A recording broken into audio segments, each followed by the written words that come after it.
Happy Monday, listeners. For Scientific American Science Quickly, I'm Rachel Feltman.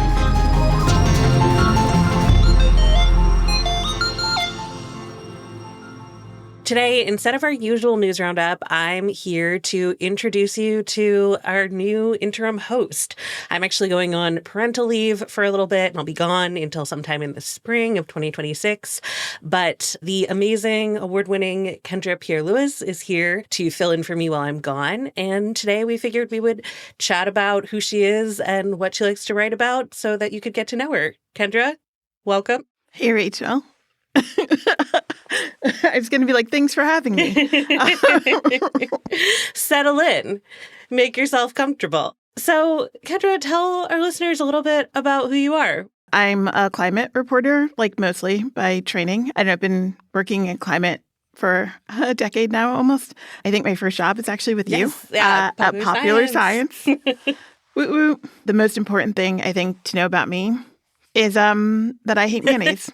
It's true that there are many accolades I could tack onto your name, but if someone had to say one thing about a journalist that would make me say, oh, that's Kendra, it would be the one who really hates mayonnaise.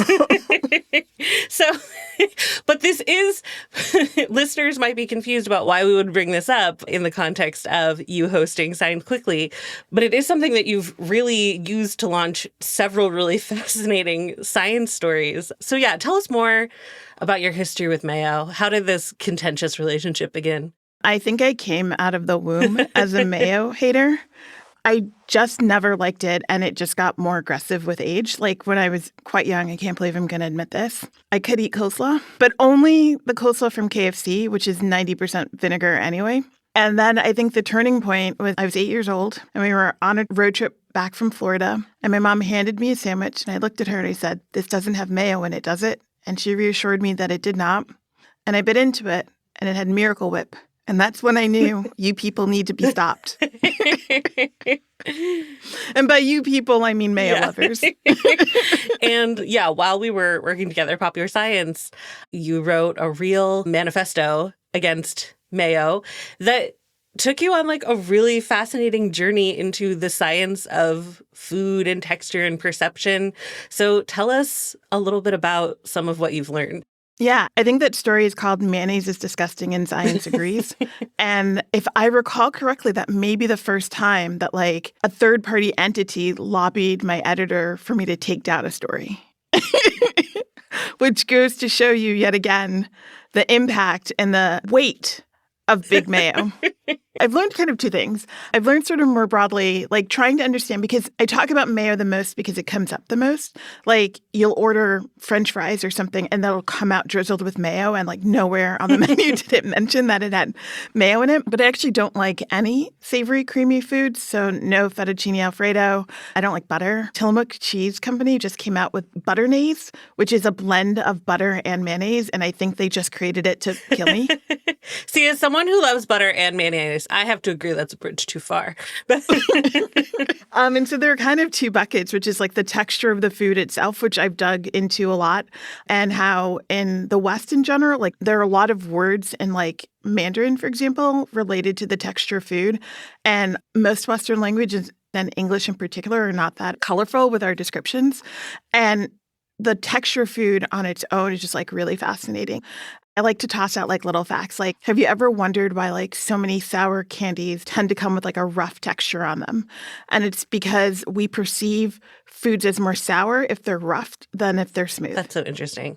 Ice cream, for example, if you've ever made ice cream yourself, the batter is almost like you look at how much sugar you put in it and you're like, no one could eat this. It's so much sugar, and it's because we don't perceive sweetness as well when foods are very cold. Oh, that's interesting. It's funny. I was reading a random article and it referenced very matter-of-factly the time such and such actor gained weight by drinking microwaved Haagen-Dazs. And I was like, that... Oh, God. I was my God. That does sound disgusting, but fundamentally, how is it different from a milkshake? But I think crucially, the milk that dilutes the milkshake and the fact that it's cold makes a big difference. And that word you just used is kind of the other bucket that I've like really dug into, which is that for people like me, there are foods that I don't like. Like I don't like ketchup, for example. But like I don't think about ketchup. You're not ketchup doesn't disgusted by haunt ketchup. me. It doesn't disgust me. Whereas mayo is really physically like it's not even I would need to go through a lot of therapy and training to get to a place where I could eat it. The smell, everything about it, oh God, like I can't have it in my home. It's just like it is contaminating to me in a way that like ketchup is not. Yeah. Well, and what have you learned about disgust?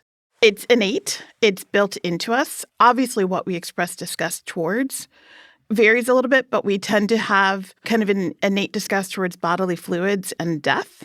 The smell of death, two big things that are kind of hardwired into us. So I jokingly say that the reason I don't like mayo is it reminds me of pus, which no mayo eater ever wants to hear.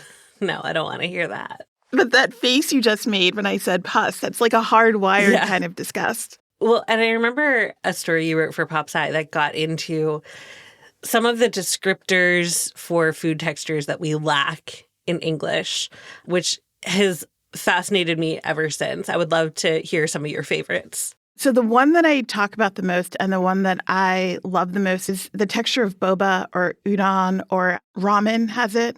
And it's like food that has a bounce to it before it gives way.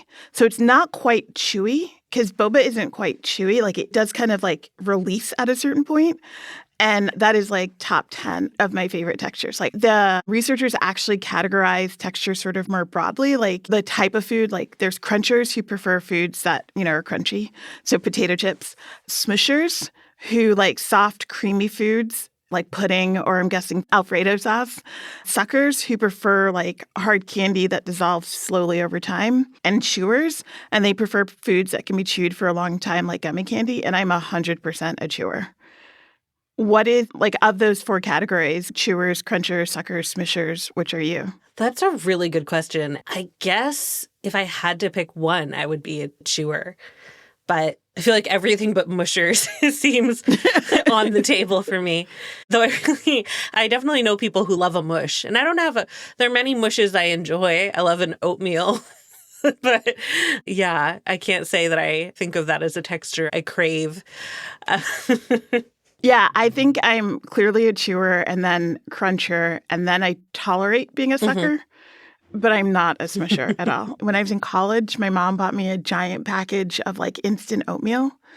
And, I was like a broke college student, so I had to eat it. And the way I dealt with it was I just ate it undercooked. Sure, yeah. I had great cholesterol that year, but so there were pros and cons. But